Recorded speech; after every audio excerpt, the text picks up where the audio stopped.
In the theater of American economic policy, tariffs are among the most powerful and divisive tools. More than just taxes on imports, they can protect industries or spark global trade wars, shaping the fate of workers and consumers alike. The Trump administration revived tariffs as a central strategy, promising to restore American manufacturing and rebalance global trade.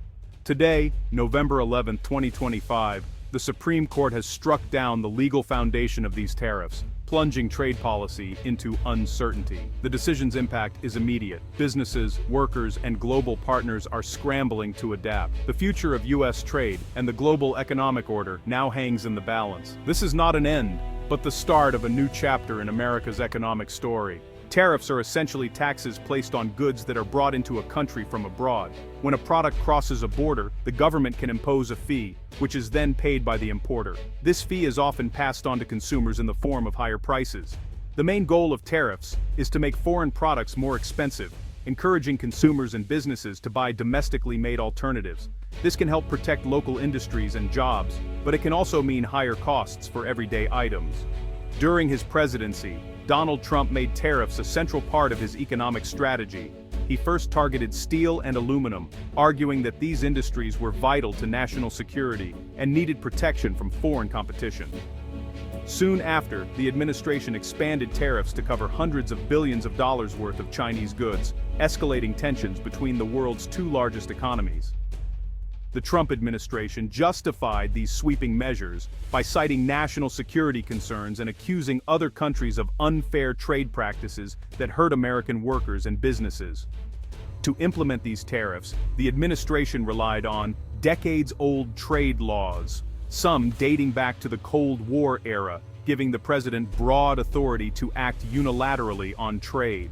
The steel and aluminum tariffs didn't just affect rivals like China.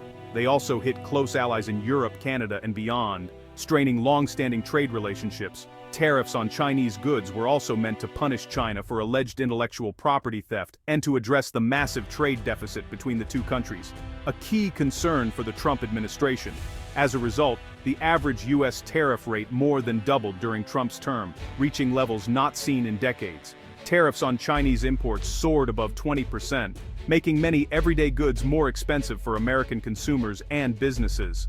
This aggressive approach forced companies to rethink their global supply chains, shifting production to other countries or back to the U.S., and triggered swift retaliation from trading partners. American products like soybeans, motorcycles, and whiskey soon faced new foreign tariffs, escalating what became known as a trade war and putting pressure on U.S. farmers and manufacturers. The Trump-era tariffs fundamentally altered the landscape of global commerce, disrupting established trade routes and business strategies around the world. The ripple effects were felt across industries and borders, with some companies halting production, others relocating, and many facing uncertainty about the future.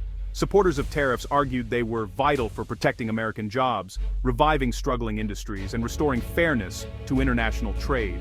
Critics, however, called them costly and disruptive, warning that higher prices and supply chain chaos would ultimately hurt American consumers and businesses. The debate over the effectiveness of tariffs has raged ever since, dividing economists, politicians, and the public alike. Now, with a landmark Supreme Court ruling challenging the president's authority on trade, the era of aggressive tariffs faces an abrupt and uncertain reckoning. The big question remains, what comes next for American trade policy, and how will the world respond in this new era? Legal challenges argued that Trump's tariffs exceeded presidential authority, encroaching on Congress's power over trade. The Supreme Court's 6-3 decision, led by Chief Justice Roberts, ruled that the laws used, especially on national security grounds, were interpreted too broadly. The court declared that Congress, not the president, must set clear limits on trade policy, reasserting legislative control. Dissenters warned this could weaken future presidents' ability to respond to global threats. The ruling marks a dramatic shift, curbing executive power and reshaping the balance of authority over U.S. economic policy. The Supreme Court's decision sent shockwaves through American industry, reverberating from boardrooms to factory floors. Overnight, the rules of the game changed, leaving companies scrambling to understand what the future might hold. For steel and aluminum producers, the end of tariffs is a major setback. Stock prices have plunged, and jobs are at risk. Many plants that had ramped up production during the tariff years now face the prospect of layoffs or even closure, as cheaper imports threaten their bottom lines. These industries thrived under protection, enjoying a period of growth and investment. But now, with global competition returning in full force, their futures are uncertain. Workers who once felt secure are now bracing for tough times ahead, and communities built around these factories worry about what's next. Meanwhile, manufacturers who rely on steel and aluminum, like automakers and appliance companies, are celebrating. For them, the end of tariffs means lower costs and a chance to regain their competitive edge, both at home and abroad. Lower input costs could mean cheaper products for consumers, higher sales, and new jobs in sectors employing millions. Some companies are already announcing plans to expand production, hire more workers, and invest in new technology to meet rising demand. The tariffs removal exposes the trade-off: gains for some, losses for others. For every factory that reopens or expands, another may be forced to cut back or shut down, highlighting the complex ripple effects of trade policy. Many companies spent years and millions of dollars shifting supply chains away from China to avoid tariffs. Now, those carefully laid plans are in flux. Some firms are reconsidering their global strategies, weighing the costs and benefits of returning to old suppliers versus sticking with new, often more expensive, partners. Firms must decide whether to return to old suppliers or stick with new, costlier arrangements. These decisions are not just about price, they involve trust, quality, and the stability of long-term relationships, making the path forward anything but simple. The choices made now will reshape global manufacturing for years to come, influencing where products are made, who gets the jobs, and which countries benefit most from the new trade landscape. The broader lesson is clear: protectionist policies create winners and losers, and their sudden reversal brings both relief and upheaval. The economic map is being redrawn, and not everyone will find themselves in a better position.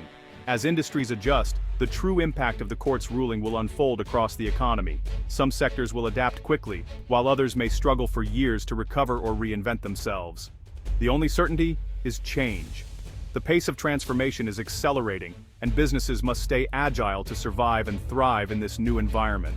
America's industrial landscape is being redrawn in real time, with new opportunities emerging even as old certainties fade away. The next chapter for U.S. industry is just beginning. For consumers, the end of tariffs should mean lower prices on everything from furniture to electronics. Retailers may pass savings on, acting like a tax cut for families and boosting purchasing power. But for workers in protected industries, the news is grim. Plant closures and layoffs are real risks. The benefits of free trade are widespread, but thin. The costs are concentrated and painful.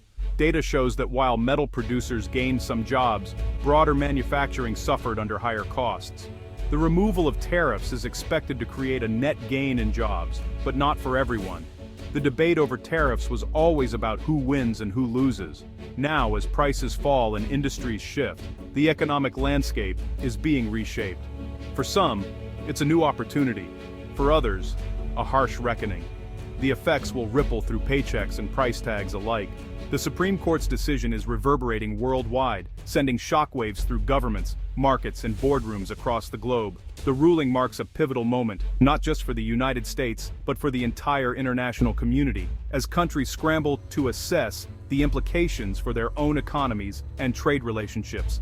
Allies like Canada and the European Union have largely welcomed the move, expressing optimism that it signals a return to stable, rules-based trade.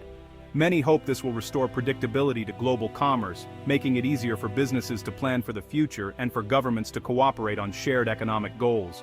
China, while cautious in its official statements, sees a significant opportunity as tariffs on its goods vanish. This could provide a major boost to its exports to the U.S., potentially revitalizing sectors that were hit hard by the trade war. Chinese manufacturers are already preparing to ramp up production, anticipating a surge in demand. Meanwhile, countries that benefited from supply chain shifts, like Vietnam and Mexico, now face new uncertainty.